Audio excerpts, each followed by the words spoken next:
வாழ்க உதயநிதி ஸ்டாலின். ராஜராஜ சோழனை பற்றியும் ராஜேந்திர சோழனை பற்றியும் இன்னைக்கு தமிழ்நாட்டில் எல்லாருமே விவாதிக்க ஆரம்பிச்சிருக்காங்க அப்படின்னு சொல்றது தமிழனுக்கு கிடைத்த மிகப்பெரிய ஒரு வரலாற்று சிறப்புமிக்க நிகழ்வா இல்லை ராஜராஜ சோழனுக்கும் ராஜேந்திர சோழனுக்கும் ஏற்பட்ட மிகப்பெரிய ஒரு அவமானம்னே சொல்ல முடியாது. இதை பார்ப்பனியம் அப்படின்னு சொல்லுவாங்கல்ல.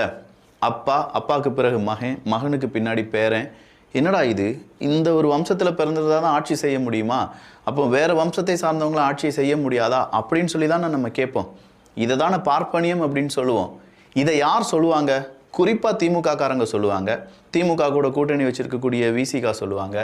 இன்னைக்கு அதே விஷயத்த அவங்க ஃபாலோ பண்ணுறாங்க அப்படின்னு சொல்லும்போது இவங்க உண்மையிலேயே பார்ப்பனியத்தை ஒழிக்க வந்தாங்களா இல்லை பார்ப்பனியத்தை வளர்க்க வந்தார்களா?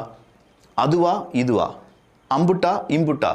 இந்த கேள்விக்கான பதில் எம்புட்டு நீங்கள் புரிஞ்சிருக்கீங்க அப்படிங்கிறது தான் இங்கே நான் புட்டுன்னு வைக்க போகிறேன்.